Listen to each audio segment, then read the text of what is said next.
Merci de votre intérêt pour cette présentation qui portera sur la campagne de vaccination contre l'influenza 2020-2021. Mon nom est Lynn Judd. Je suis médecin conseil dans l'équipe des maladies infectieuses à la Direction de santé publique du CIS de Laval. Cette campagne revêt un caractère particulier puisqu'elle survient pendant la pandémie de COVID-19 et qu'au cours de l'automne 2020 et de l'hiver 2021, le virus de l'influenza et celui du SARS-CoV circuleront de façon concomitante. Cette situation exceptionnelle exigera des adaptations et des précautions de la part des vaccinateurs et de l'ensemble des acteurs impliqués. Le défi sera de taille du fait que les deux virus toucheront sensiblement les mêmes populations, soit les personnes âgées et les personnes ayant une maladie chronique ou étant immunodéprimées. Au cours de la première partie de cette présentation, il sera question des orientations ministérielles, des adaptations à mettre en place pour la vaccination dans le cadre de la pandémie de COVID-19, des vaccins disponibles, des indications, contre-indications et précautions liées au vaccin contre l'influenza. Une brève conclusion clôturera la présentation. Afin d'approfondir ses connaissances, le participant est invité à consulter le protocole d'immunisation du Québec. À la suite de cette présentation, une deuxième partie portera davantage sur les aspects légaux et techniques de la vaccination. Un post-test est également fourni. Il permet aux infirmières d'obtenir des crédits de formation. Annuellement, le ministère de la Santé et des Services sociaux établit des orientations du programme d'immunisation contre l'influenza au Québec.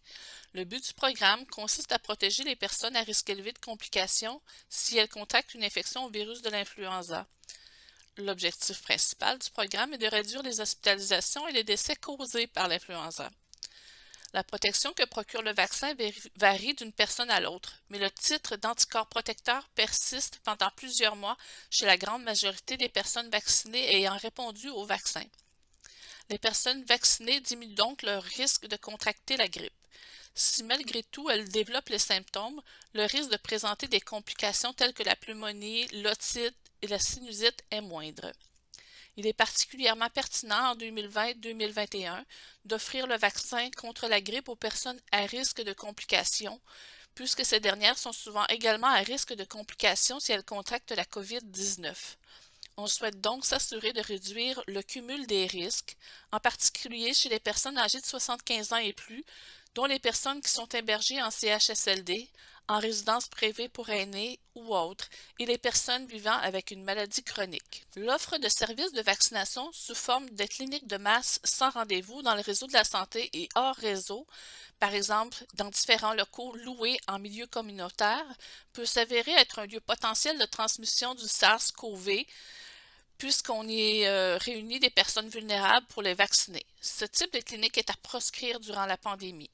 Les cliniques de masse sont basées sur une approche où les différentes étapes sont réalisées par des personnes différentes pour maximiser le volume de personnes vaccinées, soit l'accueil, l'évaluation, le questionnaire pré-vaccination, l'administration du vaccin, la surveillance post-vaccination, etc. Cette fragmentation du processus fait que la personne à vacciner entre en contact avec de nombreuses personnes, ce qui contrevient aux recommandations de santé publique dans le cadre de la pandémie de COVID-19. Il est préférable de vacciner les groupes à risque dans leur milieu de vie, par exemple en CHSLD, dans d'autres ressources d'hébergement de soins de longue durée, dans les résidences pour aînés, dans les ressources intermédiaires et les ressources de type familial du programme de soutien à l'autonomie des personnes âgées, dans les communautés religieuses ou autres. Pour éviter les déplacements répétés et le regroupement de personnes à risque de complications, à la fois de la grippe et de la COVID-19, il est important de saisir les occasions de vacciner ces personnes lorsqu'elles reçoivent d'autres soins, par exemple lors d'un rendez-vous médical, lorsqu'elles consultent en CLSC, en GMF, dans une clinique externe ou une clinique ambulatoire, après une consultation à l'urgence ou au cours d'une hospitalisation, en pharmacie communautaire, etc. La promotion de la vaccination auprès des groupes à risque doit être accentuée cette année. Plus que jamais, la contribution des médecins, des pharmaciens et des infirmières qui sont en contact avec les personnes vivant avec une maladie chronique et les personnes âgées de 75 ans et plus est nécessaire. Souvent, les groupes visés par la vaccination contre la grippe ne savent pas qu'ils sont à risque de complications s'ils développent la maladie, et la recommandation du vaccin par un professionnel de la santé en qui ils ont confiance est une stratégie reconnue efficace pour augmenter le taux de vaccination. La vaccination des travailleurs de la santé demeure une priorité, en particulier en période de pandémie. En effet, pour leur santé personnelle, ils doivent se protéger contre le virus de la grippe, car ils seront en contact avec la clientèle atteinte de la grippe ou de la COVID-19 au cours de l'automne 2020 et de l'hiver 2021. Les infirmières à la retraite, habituellement impliquées lors des campagnes de vaccination antérieures, ne devraient pas être atteintes de maladies chroniques qui augmentent le risque de complications si elles contractent la COVID-19, à moins qu'elles portent un équipement de protection individuelle adapté et qu'elles pratiquent un lavage des mains fréquent et adéquat. Les bénévoles, souvent des personnes âgées de 70 ans et plus atteintes de maladies chroniques, ne devraient pas être sollicités pour la réalisation des cliniques de vaccination, même dans les sites non traditionnels, car ce sont des personnes vulnérables au regard de la COVID-19. Le ministère de la Santé et des Services sociaux a déterminé que 80% des personnes faisant partie des groupes visés par le programme de vaccination contre la grippe devraient recevoir le vaccin annuellement. Les groupes visés à risque élevé de complications comprennent les résidents des CHSLD, les femmes enceintes, les personnes âgées de 6 mois à 74 ans vivant avec une maladie chronique, ainsi que les personnes âgées de 75 ans et plus. Les groupes visés seront décrits plus en détail un peu plus loin pendant cette présentation. À Laval, la population est estimée à 444 000 personnes, ce qui représente environ 131 800 malades chroniques. Par le passé, le taux de vaccination des adultes vivant avec une maladie chronique était très bas. Il se situait à 32% en 2017-18 et à 16% en 2019-20. Chez les travailleurs de la santé, ce taux était de 40% en 2017-2018. L'ajout des pharmaciens comme vaccinateurs, la promotion de la vaccination et l'amélioration de la collecte des données au registre de vaccination devraient engendrer une hausse du taux de vaccination des groupes les plus à risque. Toutefois, la crainte de contracter la COVID-19 chez les personnes à risque de complications et la disponibilité des ressources nécessaires pour vacciner la population à risque pourraient contrecarrer l'atteinte de cet objectif, d'où l'importance de redoubler d'efforts pour vacciner ces personnes. La vaccination en CHSLD pourra débuter dès le 15 octobre 2020. Cependant, la campagne commence officiellement le 1er novembre pour la population générale et pour les résidents des résidences privées pour aînés. Il s'agit du moment où l'offre systématique de vaccination entre en vigueur, ce qui signifie que les professionnels de la santé doivent recommander le vaccin aux personnes qui ont une indication de vaccination et pour lesquelles le vaccin est gratuit, selon les critères énumérés au protocole d'immunisation du Québec. De plus, celle-ci implique que les professionnels doivent informer les personnes suivantes au sujet de la vaccination contre la grippe, même si le vaccin n'est pas gratuit pour elles. Ce sont les personnes qui, dans l'exercice de leurs fonctions, rendent des services essentiels dans la communauté. Ce sont aussi les voyageurs en bonne santé qui quittent le Canada pour se rendre dans une région où une activité grippale est en cours ou est prévue. L'offre systématique de vaccination prend fin après le pic de l'épidémie saisonnière. À ce moment, le vaccinateur n'est plus tenu d'offrir le vaccin contre la grippe aux personnes à risque. Par contre, le vaccinateur doit l'administrer à toute personne à risque qui lui en fait la demande. Le ministère de la Santé et des Services sociaux publie un bulletin intitulé Flash Grippe tout au long de la campagne de vaccination. Pour recevoir le bulletin par courriel dès sa parution, il faut s'inscrire sur le site du ministère de la Santé. Le registre de vaccination fournit 4 raisons de vaccination pour la saisie des vaccins contre l'influenza, comme par le passé. Il est obligatoire d'inscrire au registre une raison de vaccination, soit 1. Influenza, résident en CHSLD, 2. Influenza, femme enceinte, 3. Influenza, maladie chronique, personnes âgées de 6 mois à 74 ans, ou 4. Influenza, autre raison. Avant de sélectionner la raison de vaccination, il faut prioriser l'information selon le premier choix correspondant à la situation de la personne à vacciner qui survient. Voici quelques exemples. Si la personne est un résident en CHSLD qui a une maladie chronique et qui est âgé de 75 ans et plus, il faut sélectionner le premier choix qui s'applique, soit résident en CHSLD, et ne pas tenir compte de ces autres facteurs de risque. Le deuxième choix à considérer est femme enceinte. Si la femme enceinte présente une maladie chronique, on inscrira femme enceinte. Le troisième choix de vaccination à considérer est maladie chronique, personnes âgées de 6 mois à 74 ans. On inscrit ce choix si la personne à vacciner est âgée de 6 mois à 74 ans et qu'elle présente l'une des maladies chroniques inscrites au protocole d'immunisation du Québec dans les indications de vaccination contre la grippe, mais qu'elle ne réside pas en CHSLD et qu'elle n'est pas enceinte.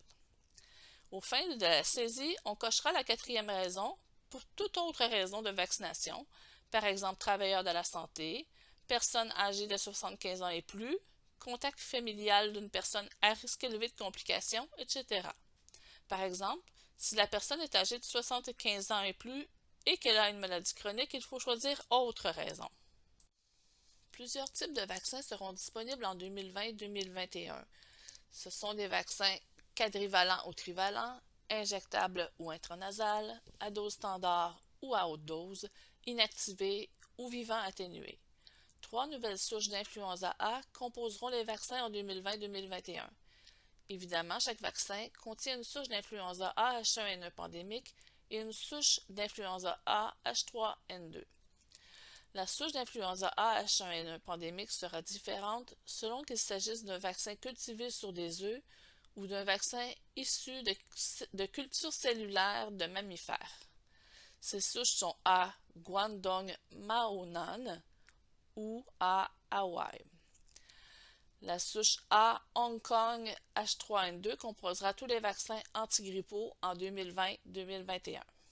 Les vaccins sont habituellement plus efficaces pour prévenir les consultations médicales et les hospitalisations lorsque la souche en circulation est l'influenza AH1N1 plutôt que l'influenza AH3N2, et cela dans des proportions de 60 et de 40% respectivement. L'une des deux souches d'influenza B sera changée par rapport aux souches contenues dans les vaccins quadrivalents de la saison 2019-2020. Il s'agit de la souche B Washington de la lignée Victoria, qui sera un composant de tous les vaccins en 2020-2021, qu'ils soient trivalents ou quadrivalents. Par ailleurs, la souche B Phuket de la lignée Yamagata demeure inchangée. Elle sera présente seulement dans les vaccins quadrivalents. La présence dans les vaccins quadrivalents d'une souche d'influenza B de la lignée Victoria et de la lignée Yamagata devait favoriser une protection optimale contre l'influenza B. En effet, avec les vaccins trivalents utilisés par le passé, la souche d'influenza B contenue dans les vaccins correspondait à la souche circulante environ une année sur deux. Toutefois, une protection croisée semblait apporter une certaine protection en cas de discordance entre la souche vaccinale et la souche en circulation. Il est encore trop tôt pour déterminer l'allure de la saison grippale 2020-2021. L'application des mesures de prévention contre la COVID-19 devrait avoir un effet bénéfique sur la prévention de la transmission de la grippe, comme ce fut le cas dans l'hémisphère sud récemment, par exemple en Australie, mais ceci doit être démonté par le test de la réalité. En 2020-2021, 4 vaccins seront distribués gratuitement dans le cadre de la campagne de vaccination contre la grippe. Il s'agit des vaccins Fluzone HD, Fluzone quadrivalent, Flulaval Tétra et Flumist quadrivalent. Ils seront décrits plus spécifiquement dans les prochaines diapositives. D'autres vaccins peuvent être achetés sur le marché privé par les vaccinateurs cette année. Il s'agit des vaccins Afluria Tétra, Agriflu, Fluad, Fluad pédiatrique, Flucelvax Quad, Fluviral et Influvac Tétra. Pour en savoir plus au sujet de ces produits, les vaccinateurs sont invités à consulter le protocole d'immunisation du Québec, les monographies des différents produits ou le tableau intitulé Informations sur les vaccins antigrippaux distribués au Québec, saison 2020-2021. Le vaccin Fluzone HD est un vaccin à haute dose injectable. Il s'agit d'un vaccin trivalent contenant 2 souches d'influenza A et une souche d'influenza B. Ce vaccin sera disponible en seringue unidose et sera réservé aux personnes âgées de 65 ans et plus vivant en CHSLD ou en ressources intermédiaires. Il peut aussi être acheté sur le marché privé. On administre 0,5 ml de Fluzone HD par voie intramusculaire aux adultes âgés de 65 ans et plus seulement, car il n'est pas homologué auprès des clientèles plus jeunes. Ce vaccin ne contient pas d'adjuvant, de thymérosal ni de traces d'antibiotiques. Les précautions et contre-indications de ce vaccin seront discutées plus loin car elles sont identiques à celles des autres vaccins injectables. Le Comité d'immunisation du Québec a révisé la littérature en 2016 et en 2019 pour savoir si ce vaccin offrait une meilleure protection que les vaccins à dose standard contre les consultations dues à l'influenza chez les personnes âgées de 65 ans et plus. Les conclusions des avis de ce comité mentionnaient qu'il était vraisemblable que ce vaccin apporte une certaine protection additionnelle par rapport aux vaccins à dose standard. Toutefois, les experts de ce comité estimaient que les études additionnelles étaient nécessaires afin de le confirmer. Pour cette raison, le Fluzone HD n'est pas recommandé de façon préférentielle au Québec à la population âgée de 65 ans et plus, mais seulement aux personnes âgées de 65 ans et plus vivant en CHSLD ou dans les ressources intermédiaires. Le vaccin Fluzone quadrivalent est un vaccin inactivé injectable. Il s'agit d'un vaccin quadrivalent contenant 2 souches d'influenza A et 2 souches d'influenza B. Ce vaccin sera disponible en fiole multidose. Il peut être administré gratuitement aux personnes âgées de 6 mois et plus dans le cadre du programme d'immunisation contre l'influenza au Québec. Il peut aussi être acheté sur le marché privé. On administre 0,5 ml de Fluzone quadrivalent par voie intramusculaire aux personnes âgées de 6 mois et plus. Ce vaccin ne contient pas d'adjuvant ni de traces d'antibiotiques. Par contre, on retrouve dans sa composition un peu de thymérosal pour sa conservation. Les précautions et contre-indications de ce vaccin seront discutées plus loin car elles sont identiques à celles des autres vaccins injectables. La technique d'administration des vaccins injectables contre la grippe peut être consultée au protocole d'immunisation du Québec. Le vaccin Flulaval Tetra est un vaccin inactivé injectable. Il s'agit d'un vaccin quadrivalent contenant 2 souches d'influenza A et 2 souches d'influenza B. Ce vaccin sera disponible en fiole multidose. Il peut être administré gratuitement aux personnes âgées de 6 mois et plus dans le cadre du programme d'immunisation contre l'influenza au Québec. Il ne sera pas disponible sur le marché privé. On administre 0,5 ml de Flulaval Tetra par voie intramusculaire aux personnes âgées de 6 mois et plus. Ce vaccin ne contient pas d'adjuvant ni de traces d'antibiotiques. Par contre, on retrouve un peu de thymérosal dans sa composition pour sa conservation. Les précautions et contre-indications de ce vaccin seront discutées plus loin car elles sont identiques à celles des autres vaccins injectables. La technique d'administration des vaccins injectables contre la grippe peut être consultée dans le protocole d'immunisation du Québec. Le vaccin Flumist quadrivalent est un vaccin que l'on administre par voie intranasale. Il s'agit d'un vaccin quadrivalent contenant 2 souches d'influenza A et 2 souches d'influenza B. Ce vaccin est disponible en vaporisateur unidose de 0,2 ml. On administre 0,1 ml dans une narine, puis 0,1 ml dans l'autre narine. Dans le cadre du programme d'immunisation contre l'influenza au Québec, il est réservé aux enfants âgés de 2 à 17 ans qui ont une indication de vaccination. Il peut aussi être acheté sur le marché privé. Ce vaccin n'est pas homologué auprès des enfants âgés de moins de 2 ans, ni auprès des adultes âgés de 60 ans et plus. Il ne contient pas d'adjuvant, ni de thymérosal. Par contre, pour sa conservation, on retrouve dans sa composition des traces d'antibiotiques, soit la gentamicine. Les précautions et contre-indications de ce vaccin seront discutées plus loin, car elles diffèrent de celles des autres vaccins, puisqu'il s'agit d'un vaccin vivant atténué, administré par voie intranasale et non par injection.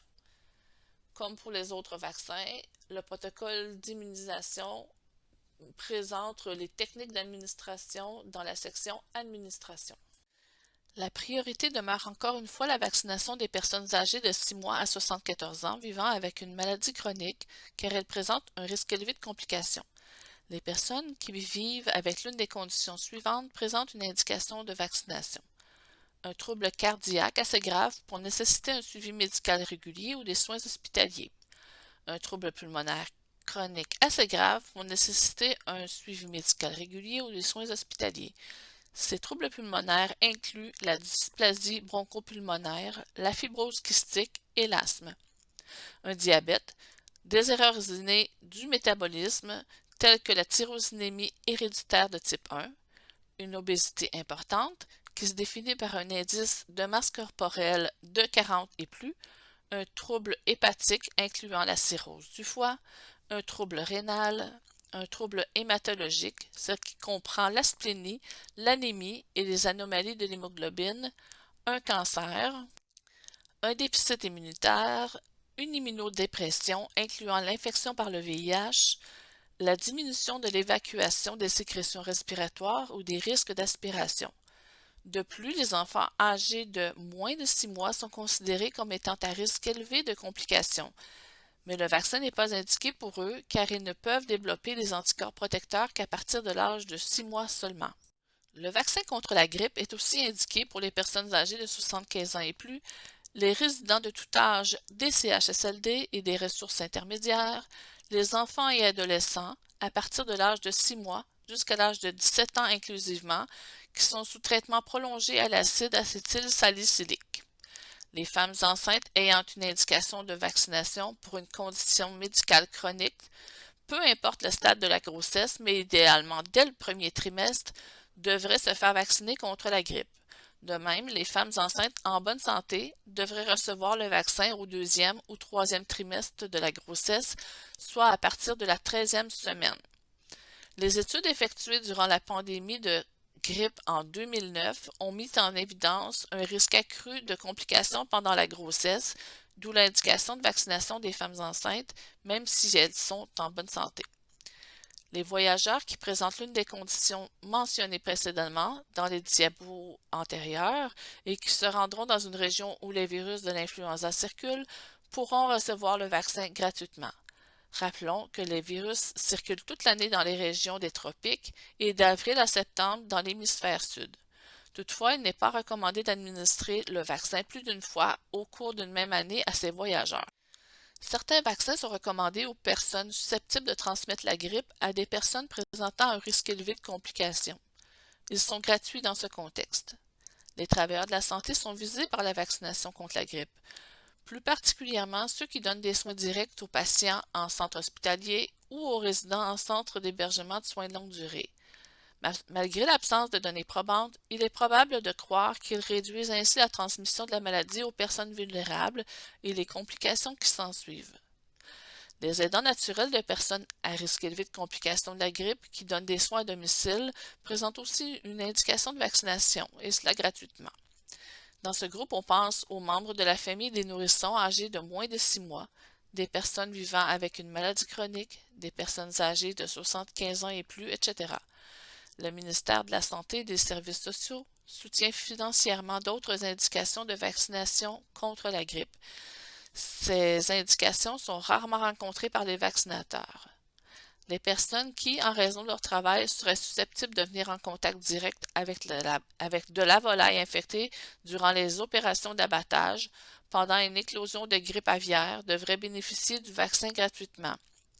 De même, les contacts étroits d'un cas de grippe aviaire devraient se faire vacciner dans le but de réduire la possibilité de double infection par des virus de grippe aviaire et humaine afin de minimiser les possibilités de réassortiment génétique des virus. Enfin, les personnes vivant dans les communautés éloignées et isolées devraient se faire vacciner gratuitement en donnant la priorité à celles présentant un risque élevé de complications. Les vaccins contre la grippe disponibles en 2020-2021 sont soit préparés à partir de virions fragmentés et cultivés sur œufs embryonnés, soit issus de cultures de cellules de mammifères. La protection contre la grippe devient généralement atteinte en 2 à 3 semaines. Le profil de réaction adverse après la vaccination des 3 vaccins injectables disponibles dans le cadre du programme de vaccination 2020-2021 contre la grippe est similaire. Les réactions locales les plus fréquentes sont la douleur, la rougeur et l'édème.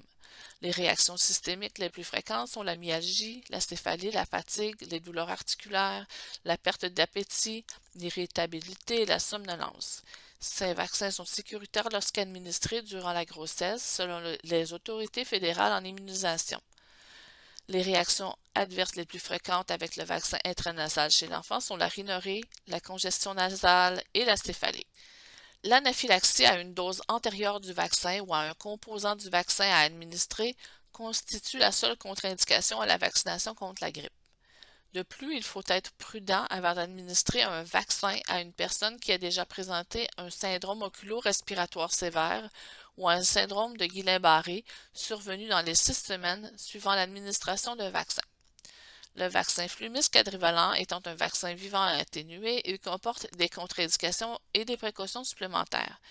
Nous parlerons davantage des contre-indications et précautions au vaccin dans les diapositives qui suivent. L'anaphylaxie à une dose antérieure du vaccin ou à un composant du vaccin à administrer constitue une contre-indication à la vaccination contre la grippe avec le vaccin vivant atténué Flumis quadrivalent, comme pour tous les autres vaccins. Parmi les autres contre-indications du vaccin, on compte les états d'immunodépression et la grossesse.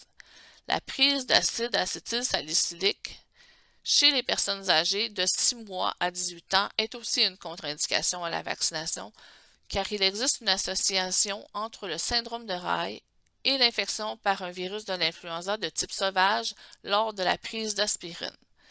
Rappelons que le syndrome de Reye se manifeste par une encéphalopathie aiguë et des infiltrations graisseuses du foie, et tend à faire suite à certaines infections virales aiguës, surtout lorsque des salicylates sont utilisés. Le diagnostic est clinique et un traitement de support est offert à la personne atteinte. De plus, l'asthme grave ou la respiration sifflante active ayant nécessité une consultation médicale au cours des 7 jours précédant la vaccination représente également des contre-indications à la vaccination antigrippale avec le vaccin Flumis quadrivalent. En effet, une aggravation des symptômes a été observée chez les personnes vaccinées avec ce vaccin vivant atténué dans ce contexte. Il faut être prudent avant d'administrer le vaccin Flumis quadrivalent à une personne qui a déjà présenté un syndrome oculo-respiratoire sévère ou à un syndrome de Guillain-Barré survenu dans les 6 semaines suivant l'administration d'un vaccin. Ces 2 précautions sont communes à tous les vaccins contre la grippe.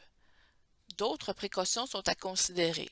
Il sera préférable de reporter la vaccination si le nez de l'enfant est trop congestionné. Il est aussi possible d'administrer un vaccin injectable plutôt qu'intranasal dans ce genre de situation.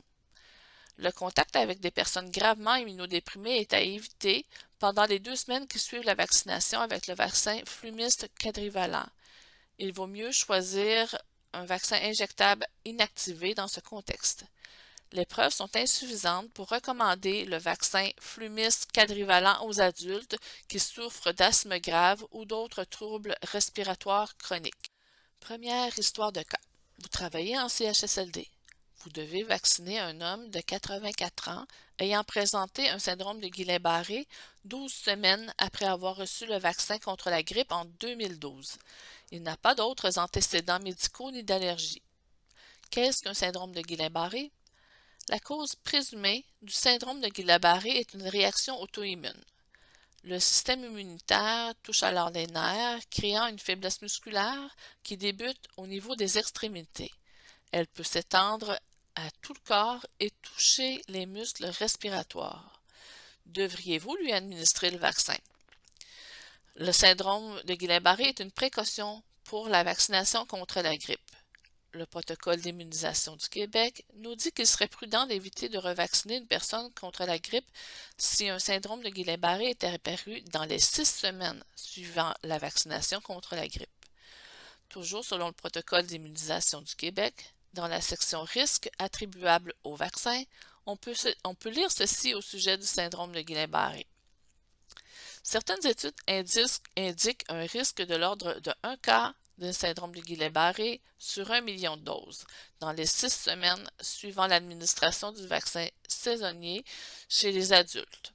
Le risque de syndrome de Guillain-Barré dans les 6 semaines suivant la maladie est de l'ordre de 17 cas de syndrome de Guillain-Barré par million de consultations pour grippe. L'incidence du syndrome de Guillain-Barré augmente durant les mois d'hiver. Il peut survenir à la suite d'une infection intestinale ou respiratoire, par exemple par le campylobacter jejuni, la grippe, le mycoplasma pneumoniae, le virus d'Epstein-Barr, le cytomégalovirus ou autre. Réponse. Dans la vignette clinique présentée, le syndrome de Guillain-Barré est survenu 12 semaines après la vaccination contre la grippe. Dans ce contexte, il ne s'agit ni d'une précaution ni d'une contre-indication à la vaccination. Deuxième histoire de cas. Vous travaillez en pharmacie communautaire. Les parents de bébés âgés de 3 mois amènent leur enfant pour qu'il reçoive le vaccin contre la grippe. Devriez-vous lui administrer le vaccin? Il n'est pas indiqué de vacciner un enfant âgé de moins de 6 mois contre la grippe, car les enfants ne développent pas des anticorps protecteurs avant l'âge de 6 mois. Comment pouvez-vous protéger cet enfant contre la grippe? Les bébés âgés de moins de 6 mois, qu'ils soient en bonne santé ou qu'ils soient atteints d'une maladie chronique, sont considérés à risque élevé de complications de la grippe. Réponse. La stratégie pour protéger les bébés âgés de moins de 6 mois consiste à vacciner les parents et la fratrie de ces enfants. Il peut aussi être nécessaire de vacciner les aidants naturels, tels que la personne qui prend soin de l'enfant pendant que les parents travaillent. Troisième histoire de cas. Vous travaillez en CLSC. Une femme âgée de 56 ans ayant fait un infarctus il y a 5 ans vous consulte. Elle a un suivi médical régulier. L'an dernier, 12 heures après la vaccination contre la grippe, ses yeux sont devenus rouges et elle a eu de la difficulté à respirer. Cette femme a probablement présenté un syndrome oculo-respiratoire, aussi appelé SORS. Le SORS est un syndrome généralement bénin qui apparaît dans les 24 heures suivant l'administration du vaccin contre la grippe et qui disparaît la majorité du temps en moins de 48 heures. Tous les vaccins contre la grippe peuvent produire un SORS. Le mécanisme causant le syndrome oculo-respiratoire n'a pas été élucidé. La population âgée semble moins touchée que la population d'âge moyen, et il est rarement rapporté chez l'enfant. Les symptômes du SORS comprennent la rougeur des yeux, la toux, la respiration sifflante, l'oppression thoracique, la difficulté à respirer ou à avaler, la voix rauque et le mal de gorge. Les symptômes respiratoires graves du SORS sont au nombre de 3, soit la difficulté à respirer, la respiration sifflante et l'oppression thoracique. Devriez-vous lui administrer le vaccin? Les personnes qui ont des antécédents de SORS sans symptômes des voies respiratoires inférieures peuvent recevoir le vaccin contre la grippe. En effet, lorsqu'il y a un autre épisode de SORS chez une personne à la suite de la vaccination contre la grippe, les symptômes étaient le plus souvent perçus comme légers et facilement tolérables. La récurrence du syndrome oculo-respiratoire survient dans 5 à 34 des cas selon les études. Les personnes qui ont rapporté un SORS avec des symptômes respiratoires graves, c'est-à-dire avec des symptômes des voies respiratoires inférieures, dans les 24 heures suivant la dernière vaccination antigrippale, doivent être vaccinées après l'évaluation des risques et des bénéfices. Réponse. Dans le cas clinique présenté dans la vignette, la patiente a présenté un SORS avec symptômes respiratoires graves 12 heures après la vaccination. La vaccination se fera après une évaluation des risques et des bénéfices avec l'obtention d'un consentement éclairé de la patiente. Quatrième histoire de cas. Vous travaillez en clinique pédiatrique. Un enfant d'1 an atteint de fibrose kystique est amené par ses parents à la clinique pour être vacciné contre la grippe pour la première fois. Il est allergique aux œufs. Devriez-vous lui administrer le vaccin? La fibrose kystique est une indication claire de vaccination contre la grippe. Il s'agit d'une maladie respiratoire nécessitant un suivi médical régulier ou des soins hospitaliers. Les enfants atteints de cette maladie sont à risque élevé de complications. Les études ont démontré que les vaccins contre la grippe étaient sécuritaires, même chez les personnes ayant déjà eu une réaction anaphylactique aux œufs. L'anaphylaxie aux œufs n'est pas une contre-indication au vaccin contre l'influenza, tant pour un vaccin injectable qu'un vaccin intranasal contre la grippe. Par conséquent, cet enfant peut être vacciné contre la grippe sans précaution particulière. Quel vaccin doit-il recevoir? Parmi les vaccins disponibles en 2020-2021, cet enfant peut recevoir un vaccin injectable ou le vaccin intranasal en s'assurant de respecter l'âge minimal d'administration du vaccin choisi. Quel calendrier de vaccination faut-il utiliser? Les enfants âgés de moins de 9 ans doivent recevoir 2 doses du vaccin contre la grippe, à 4 semaines d'intervalle.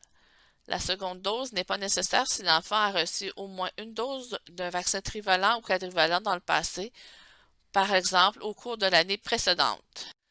Cinquième histoire de cas. Vous travaillez dans une résidence privée pour aînés. Un résident nouvellement arrivé doit être vacciné contre la grippe. Lors de la pandémie d'influenza, il a reçu le vaccin pandémique. Dans les minutes qui ont suivi la vaccination, il a présenté un choc anaphylactique. Il n'a jamais reçu de vaccin contre la grippe par la suite. Devriez-vous lui administrer le vaccin? L'anaphylaxie suivant l'administration d'une dose antérieure du même vaccin ou d'un autre produit ayant un composant identique est une contre-indication au vaccin. Dans ce cas-ci, le vaccin ne sera pas administré à ce résident. La vaccination des autres résidents ainsi que des travailleurs de la santé œuvrant dans ce CHSLD devrait être priorisée. Lorsque la situation le justifie, par exemple en présence d'un contact étroit de grippe lors d'une éclosion, alors l'administration précoce d'antiviraux devrait être privilégiée pour ce résident. Le protocole d'immunisation du Québec fournit des renseignements très utiles au sujet des réactions anaphylactiques.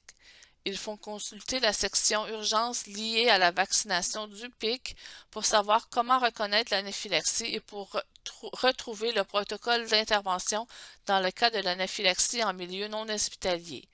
Le participant est invité à lire attentivement cette section du PIC pour réagir adéquatement en situation d'urgence. Cette présentation a été préparée à partir des documents suivants: le protocole d'immunisation du Québec, le flash grippe des années antérieures, la fiche indicative, le tableau des suivis, des orientations ministérielles. Je vous remercie d'avoir participé à cette première partie de la formation.